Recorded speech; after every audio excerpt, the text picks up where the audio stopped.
Okay, good afternoon. This is the Ordinance Committee meeting for September 5th, 2015. Ms. Wong, would you please call the roll? Yes. Councilmember Rouse. Here.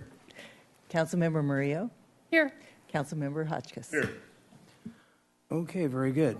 And the first item on the agenda is item 1, amendments to the peddling soliciting ordinance instituting time, place, and manner restrictions on street vending from machines.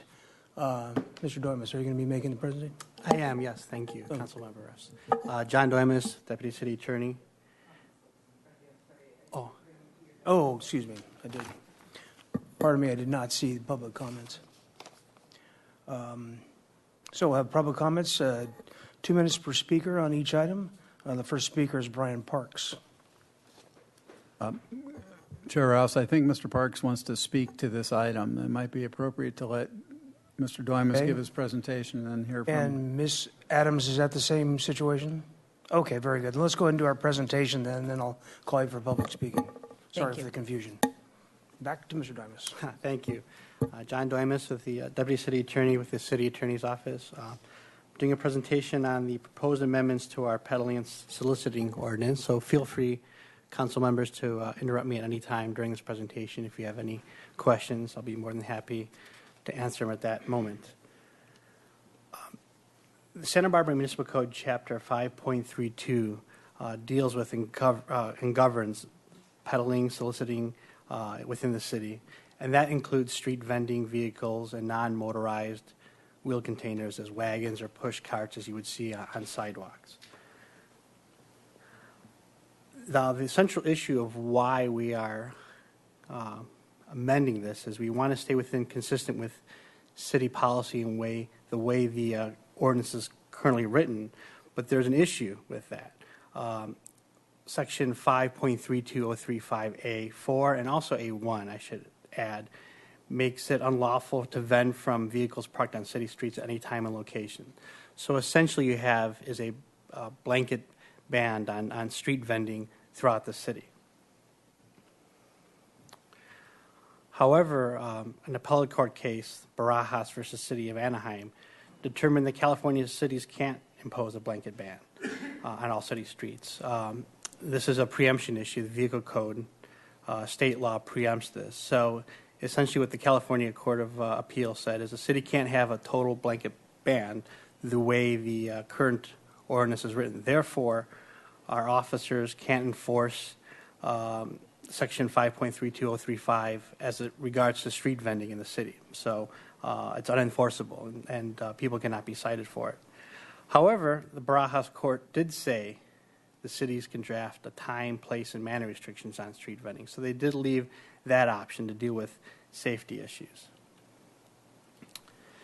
So therefore, to mitigate threats to public safety, the City Attorney's Office recommends amending this section to include time, place, and manner restrictions, while at the same time being compliant with the ruling of Barajas, which essentially means eliminating a blanket ban on street vending in the streets and dealing with public safety issues and crafting amendments to this ordinance. And so with that in mind, these are the proposed amendments to the ordinance that we propose, the City Attorney's Office proposes. The first one you see there is prohibit peddling or soliciting within the city earlier than 9 a.m. or later than 7 p.m. Currently, the way the code's written is essentially that it's from sunrise to sunset. We just want to give more clear, precise language to the code for enforcement purposes as well, versus citations and narratives talking about and disputes over when the sunrise or sunset occurred. The second amendment is no vending at one location longer than 60 minutes. This purpose of this is for public safety issues, traffic, vehicle movements on the streets. So the City Attorney's Office recommends having a location where we allow vending in the streets, but at one location no longer than 60 minutes versus being there all day at one spot. The third one, proposed amendment, is no vending within 500 feet of any public or private schools, grades kindergarten through 12. Again, this is a public safety. Again, the reason behind this amendment is for public safety. It's for students, for kids crossing into the street. It's also for vehicle movement. Parents seem to be coming and going and picking up their kids, even in high school with student drivers. So we at least recommend creating a buffer between primary schools, age grades. The fourth major amendment to this ordinance is prohibiting vending on specific city streets totally. So while the Barajas case said we could not have a blanket ban on street vending, you can prohibit it on certain streets. So the streets we recommend are, to prevent traffic congestion and allow accessible parking. As you'll see in the map on the next slide, the specific streets are bounded by and including Castillo Street, Mitchell-Terrena Street, Garden Street, and Cabrillo Boulevard. This section also is similar to our ordinance 10.44.200, which we prohibit RV parking as well. And the purpose also for that is, vehicle movement, traffic congestion, and public safety. So this section also mirrors this because the downtown corridor is our busiest section in terms of vehicle traffic. So with that in mind, that is why this specific section in the city is being proposed. Another additional amendment for public safety includes street vendors are prohibited from obstructing the movement of pedestrians and other vehicles using the street or sidewalk in residential neighborhoods. That means parking. It can include such examples as partially parking on the sidewalk or creating some type of block which would force pedestrians to walk around. And then also we require street vendors to have their sales window on the sidewalk versus the street side. We don't want people coming to the street possibly being hit by vehicles or causing traffic congestion. And then the final proposed amendment is that just for, again, public safety and to keep nuisance activities to a minimum, street vendors are required to provide trash receptacles and are prohibited from playing music, loud bells, and other loud noises when standing or parked. We want to keep garbage at a minimum, so our current ordinance does not have that, so we figured that would be an additional amendment.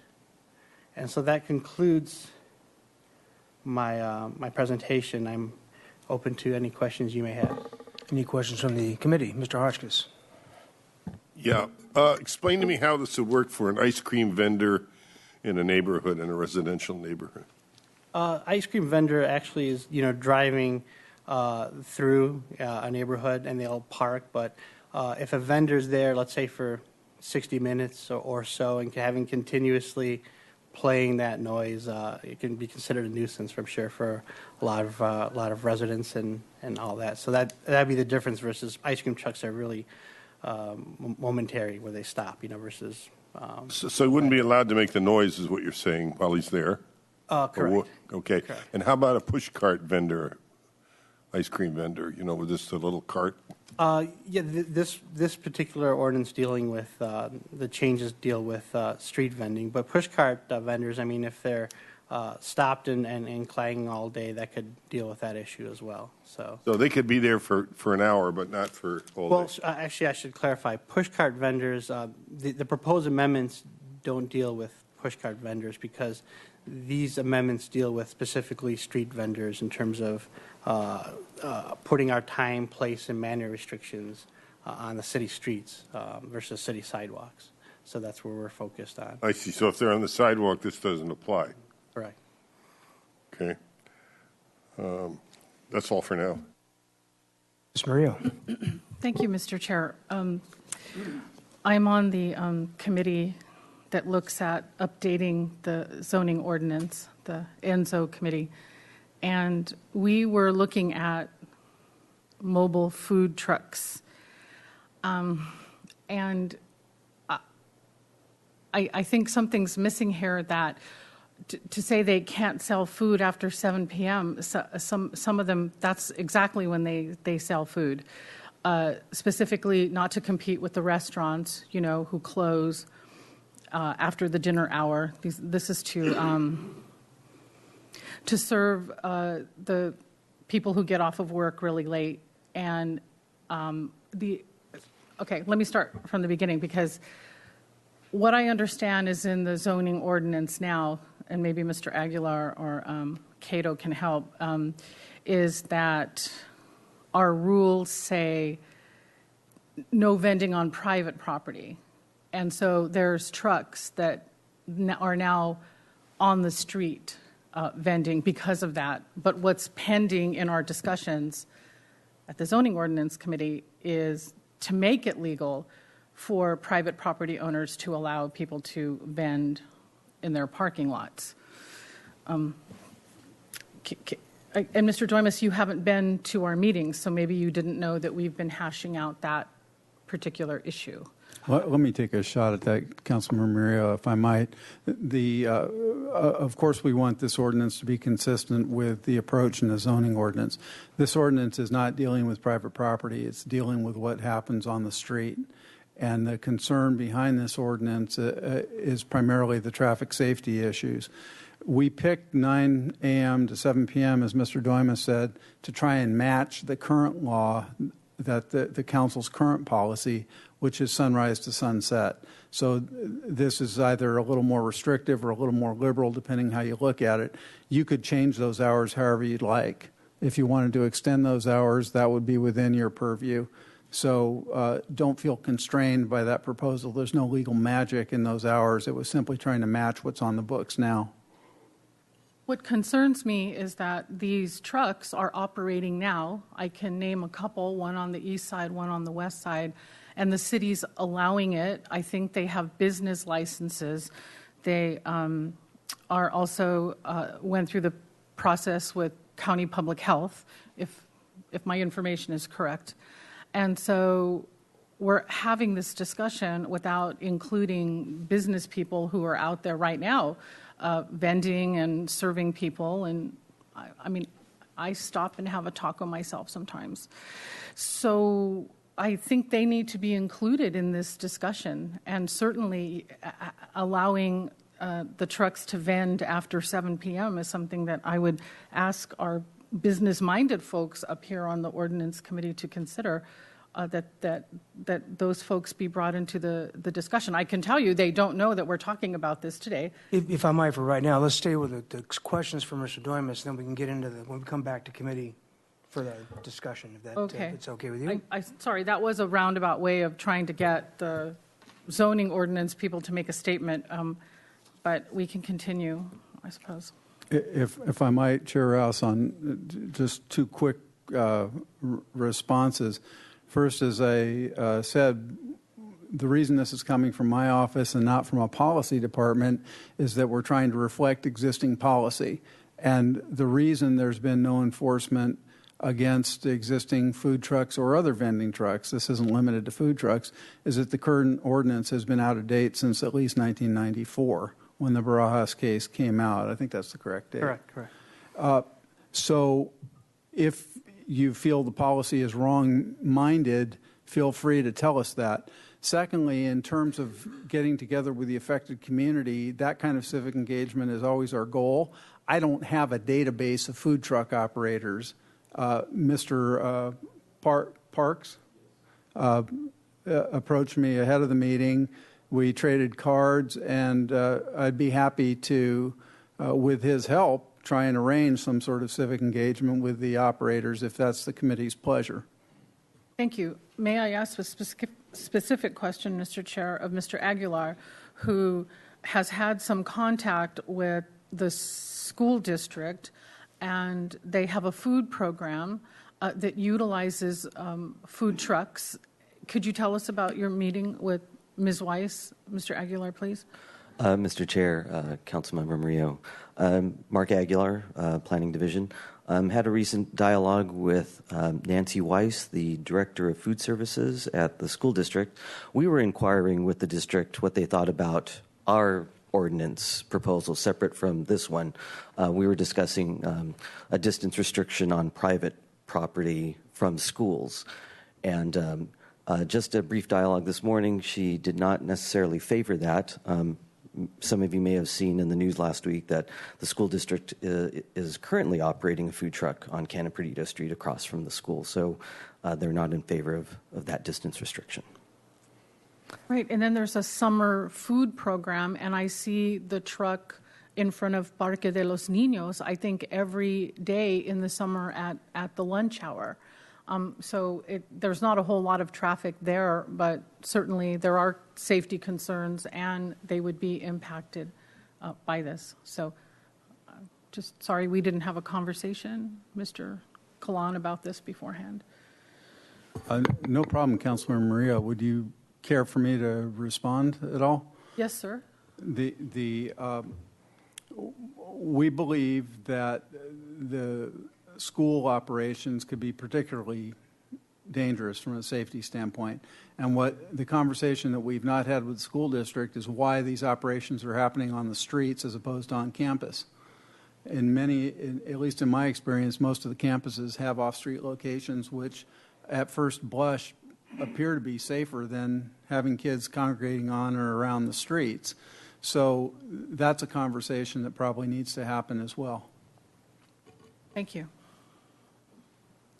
Very good. I was actually going to bring up the school thing myself because I know that Ms. Weiss, I think, runs like three school vans or whatever now, and they do. A lot of the feeding is actually free, but it is open. The conflict for me is it's open to the general public at a nominal fee for adults to pay, and so I think there's a bit of an issue there. But once again, I think you bring up a good point, Mr. Klon, about the public safety aspect for kids congregating around a van parked in a public street. I think that's a legitimate concern. Okay, I think we'll go then to, if no other questions, we'll go to public comment. So, Mr. Parks, please, you have 2 minutes.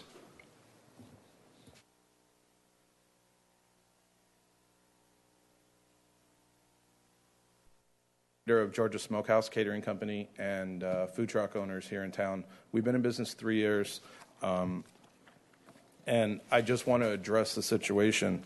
We do a lot of work with nonprofits, with schools and local businesses in the area. We donate thousands of dollars a year in our revenue back to schools, and one of the issues here is not being able to be on school property or be near school property. We do not operate during the hours that your attorney specified, the 7 a.m. to 4 p.m. We go there for back-to-school nights. We go there for open houses. We go there for fundraising events. A lot of those events sometimes do start at 3 o'clock directly after school, and we would be in conflict of that.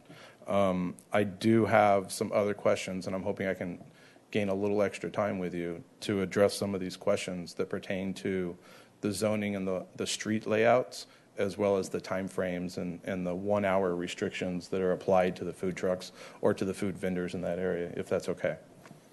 At this time, we're still doing public comments, so we'll be limited right now, but perhaps in our discussion later on, if we decide we can call on you or meet at a later date. As expressed earlier, I exchanged contact information with the attorney. I would very much like to be involved in this process to make sure that it's a reasonable restrictions that are put on the food vendors. We are all business owners. We all have business licenses and are permitted through the Santa Barbara County Health Department. I myself have been in Santa Barbara about 8 years, have a great reputation with the health department, and it's something where along the lines of I work with them to help educate other food truck owners to make sure that we're applying safety as well as, public safety into our operations. It's something we're definitely we want to be involved with this process and hope that you can see that side of it for us. And I appreciate your time. Thank you, Mr. Parks. Denise Adams. Good afternoon. I respectfully come here as someone who probably has called the police more than anyone related to vending and vendors on the east side and issues related to where I live and where I've experienced since 1980. And with all due respect to the cited case, it's not Santa Barbara. We're a unique community, and I support Ms. Morello's comment that we need more civic engagement, not only with residents but business owners and with the parents at Santa Barbara High and Santa Barbara Junior High and with our neighbors. And I am a private citizen. I don't own a business, but I donate to the Milpas Community Association. We have a lot of empty restaurants there. I drive the streets. Many of the streets and the sidewalks you cannot walk down or you cannot park. It's dangerous because it's double parking, and we have effectively one-way streets on Gutierrez, Coda, because the parking is double-sided. Then you have the street vendors on the sidewalk without any sanitation provisions.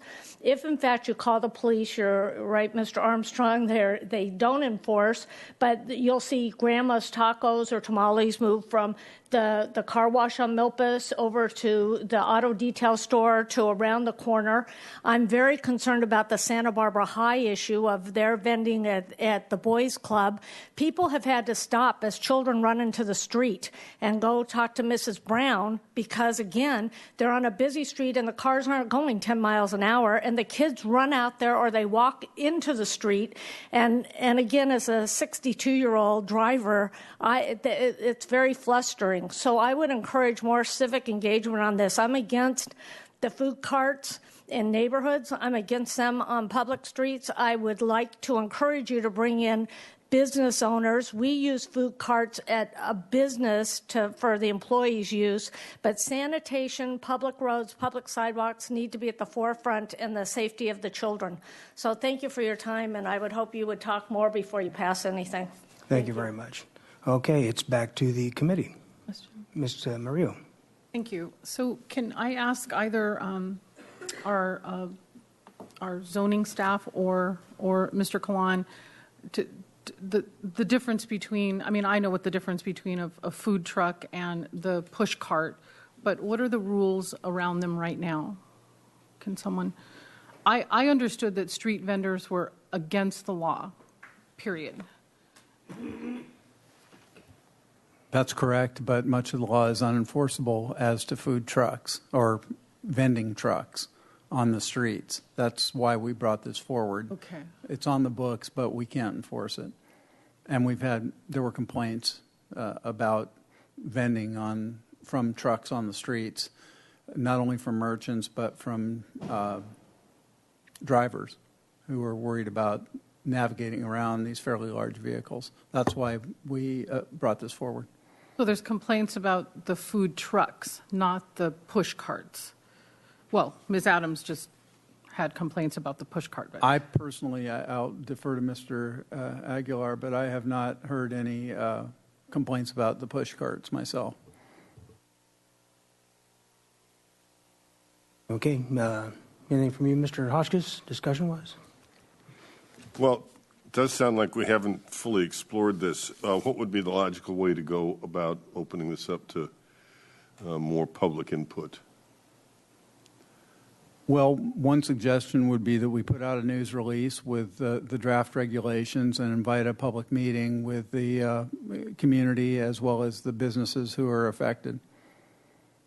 All right. Well, the other thing that occurs to me is that in this blanket street law that essentially applies to downtown, Milpas is also a very busy street, and it might be appropriate there. And it, as you point out, in some places quite narrow. So that might be a street that would be included. Regarding the 7 to 9 prohibition and at schools, it seems to me that at athletic events, it's totally appropriate that there would be trucks around or near selling stuff to people in the evenings. So we should, I think, need to explore that a little bit. Also, we haven't talked about this, but peddlers are mentioned in the proposed ordinance about having no solicitors or peddlers if you have a sign on your door that says no peddlers. That's the existing ordinance. We left that part. That's existing. Correct. Is political speech excluded from that? Because there's a lot of campaigning going on in neighborhoods now where signs say no peddlers or soliciting. The current ordinance doesn't specifically mention any type of category or type of peddling, whether it be political or for goods or wares or. So, sir, should it mention that political free speech is excluded from that? Not only political, but religious solicitation. There's a whole line of cases dealing with the Jehovah's Witnesses who, as I understand it, feel it incumbent upon them to proselytize door to door. So this ordinance does not cover that kind of behavior. So we're not dealing with that? No. Okay, fine, thank you. So, I mean, correct me if I'm wrong, Mr. Colon, but this always comes up as food trucks. Really, it's all kind of peddling. It might be a truck with selling carpets or pots and pans or whatever. It's anything. We're talking about the public right of way. We're talking about public safety is the main concern, the main push of the ordinance, not particularly to restrict a certain type of business. Is that fair? That's fair, but it's also true that we tried to divine council's policy from the existing ordinance without a lot of guidance. So it may be that you wish to look very specifically at the hours of operation that we're proposing or the distance restrictions around schools and modify those. This is a proposal. It's not something that has any, there isn't any legal magic to the numbers that are in the ordinance.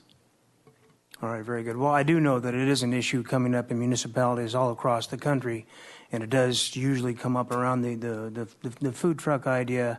But we do have an issue of what's the public right of way, what's the purpose of the street, what are we doing or not doing, and it affects a lot of issues opposed to just vending. So, but that's what we're talking about today. Did you have something, Ms. Muriel? Yes, I would like to suggest that we call it a workshop instead of a hearing. And would it be possible to convene it under the auspices of the new zoning ordinance and invite people to come and tell us what they're doing and what they want from the city, and we can find out what is possible for us to allow in terms of these trucks. I think the owners of the food trucks need to know that there are concerns about customers darting across the street and other concerns. The push carts, I think, are more underground. I'm not sure. My understanding is that they're trucked in from Oxnard. I mean, these are the rumors on the street. There must be some local, starting point. I'm not sure if they will attend a workshop. What do you think of that idea, Mr. Aguilar? Mr. Chair, Councilmember Murillo, I would look to the city attorney, but I would hesitate to kind of blend these two. We're looking at two different ordinances. The one you're looking at today is for the street, whereas the new zoning ordinance is looking at it from a private property only perspective. So I hesitate to bring those two together. The question is, where will we allow those trucks to be? Some of them are on private property now, unless there's a complaint, and then they move out to the street. So they're in both areas, private property and the street. So the new zoning ordinance has brought forward a proposal to allow those mobile food trucks for a limited duration on private property. Private property, right. And we have been talking with the city attorney's office to see if there's some way where we can minimize the discrepancies. And in many cases, we can make them match. In some cases, not. And the differences are reasonable. There's kind of purpose for that. We're looking at, from a private property perspective, food trucks only, not non-food items. And I think in the right-of-way that may cover non-food as well as food items. And then duration, we're also looking at a longer duration because there's going to be a setup time on these properties, and that's different from the safety concerns that the city attorney has for the streets. So the school district and the taco trucks, to use that expression, they need to be aware of what's happening at the ENZO process and what's happening with this process that's focusing on the public street only. And we have business license information here to be able to contact them. Thank you. Yeah, I do think we need to keep these separate because we are talking about streets. And are we talking only about streets because we're talking about public right-of-way and street vending?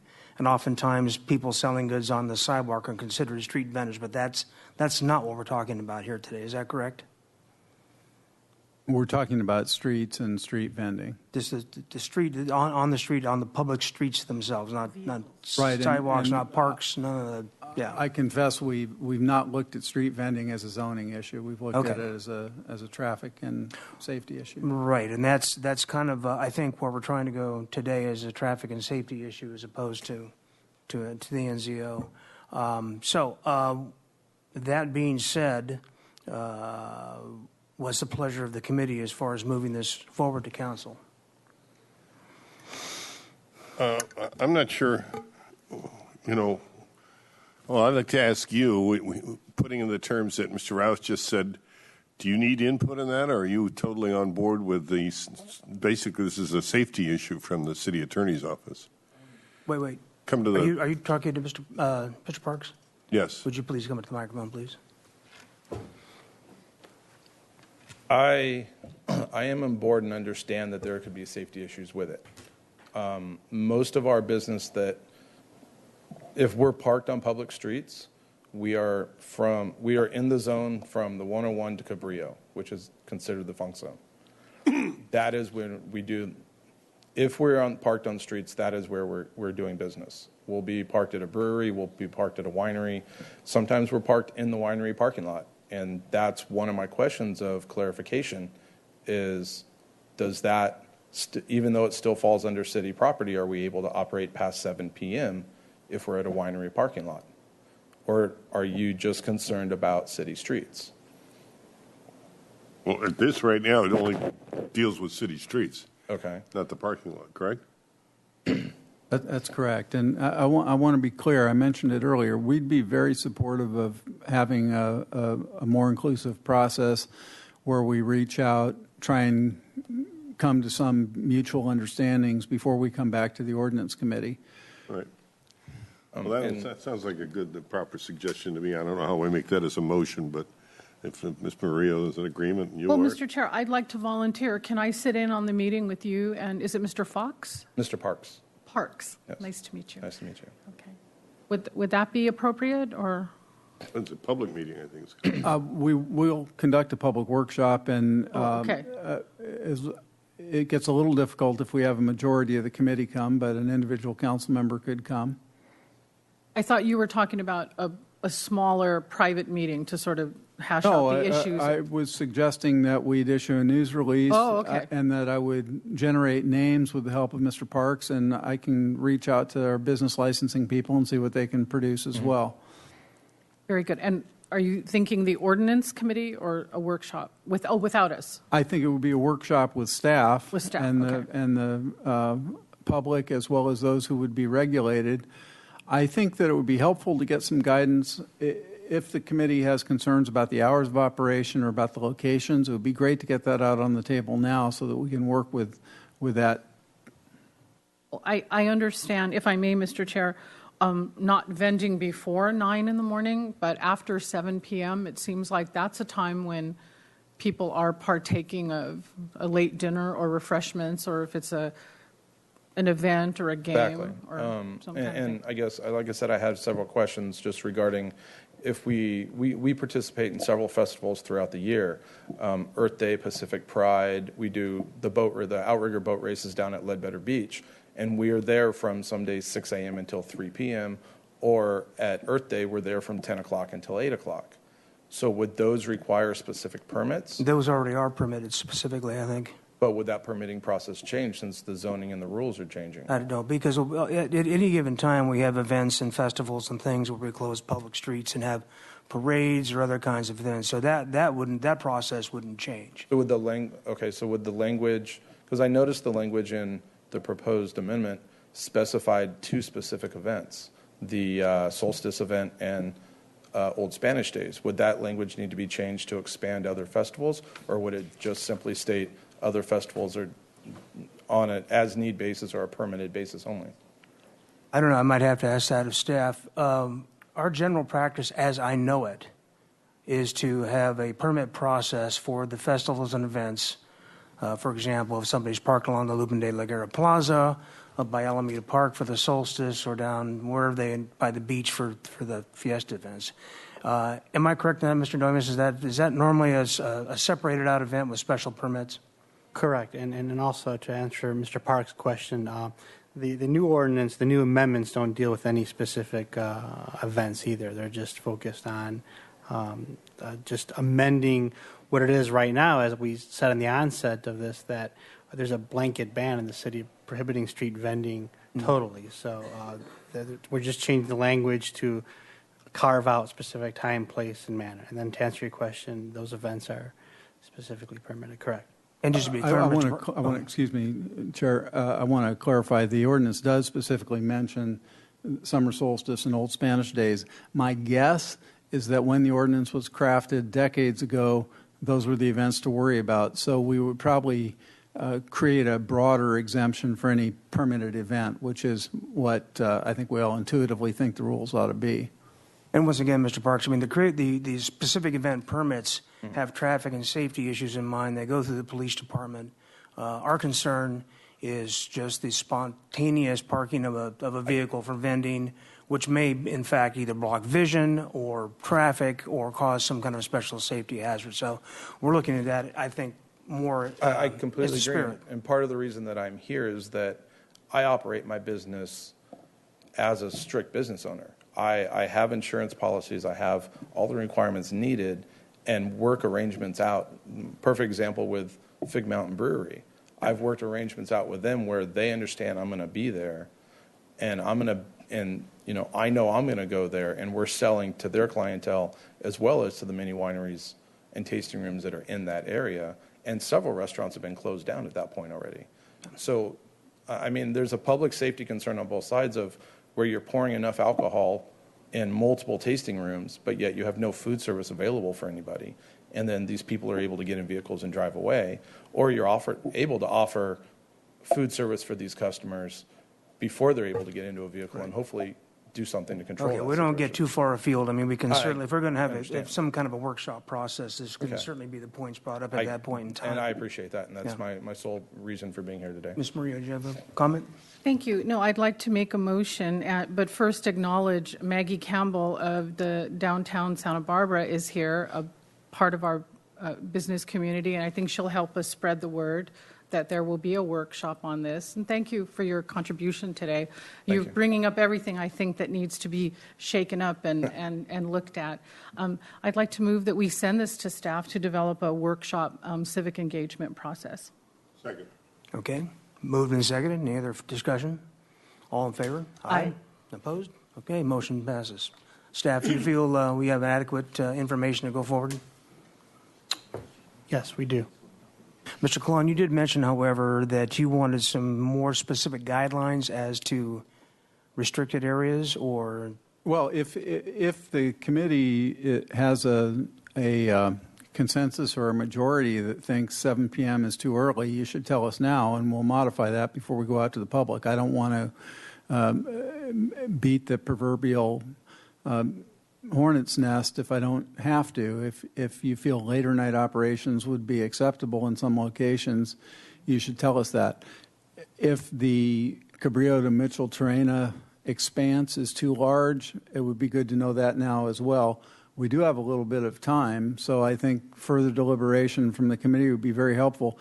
If, on the other hand, you'd like to hear from the public before offering those suggestions, that would be fine as well. I think that would be best, actually. But I understand the spirit of the original Sunrise to Sunset because of neighborhoods and quiet and that type of activity. I also understand the restrictions that we have here between Mitchell Train and Cabrillo and its garden to Castillo, which is very similar to other municipalities that have this kind of restriction for their downtown business core. So I've personally been willing to forward those as guidelines, but also I'd be also willing to support the discussion at the workshop before going to council. Mr. Hotchkiss. It's a little arbitrary, one or the other, one way or not. So I have no problem putting out 7 to 9 with the thought in mind that if we get protests, that'll trigger them. And so it's as good as I'm perfectly happy with this right now, and I don't. Otherwise, I'd just be picking a number. Well, may I suggest then that we go ahead forward with the instructions or the suggestions as laid out, and certainly between the workshop ordinance and then on to council, those can be amended. Agreed. Well, may I, sir, that certainly these events and the taco trucks that are in operation now, they sell and vend and operate way after 7 p.m. I was sitting here wondering if midnight would be appropriate. 10 o'clock is when people are supposed to stop making noise, if I'm, correct about parties and music. I would suggest a discussion of either 10 p.m. or midnight. Do your events go to midnight? And would you take the mic? And thank you for letting me ask. Thank you. Thank you again. Traditionally, my events do not go past midnight. I've worked in the hospitality industry long enough that I try not to go past 9, 10 o'clock. But a majority of what we do are catered events. We do weddings and private events and things like that. There are, to aid in the research, through the health department, you can pull up a list of current MFF light permit holders. I believe there's about 20 or 25 MFF truck holder permits in the county of Santa Barbara. Out of those, the taco trucks that run, I do know, there's a handful on the west side, on the east side that do run, and they'll park, at a gas station that's closed. They'll park in an empty parking lot and continue to sell until 10, 11, 12, whenever the crowds dissipate and they feel their sales are slow enough to close. To be able to operate that late, it's really, the best is to speak with the business owners and figure out, is 11 o'clock an appropriate time? I understand majority of this talks about residential, so my question would fall, what happens when you're in a commercial zone? Do these times change in commercial zones? Because from my understanding of the Barajas case in '93 against the city of Anaheim, that specifically had to do with produce vendors and being in residential areas. It didn't have to do with food trucks, but the city of Anaheim grouped everything in, and also that was 20 years ago. So I guess what falls under commercial zoning and what falls under residential zoning, and then how do those timeframes change? It seems like that would be part of the discussion going forward, but I'd like us to at least entertain the idea of going past 7 p.m. as an option in the discussion. Well, I think we're going to be considering everything, so that's Right.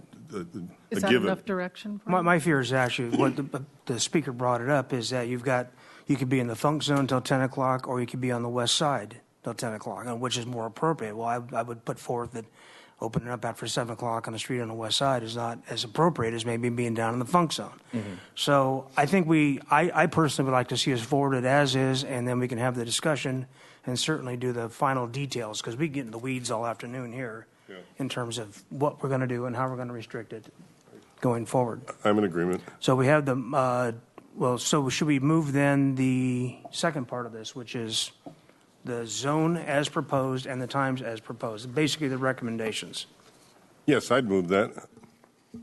I'm not going to support that. I don't like the idea of putting out there that 7 p.m. is the end time. We really need to be more flexible about it. Okay, so noted. I will second Mr. Hotchkiss' motion.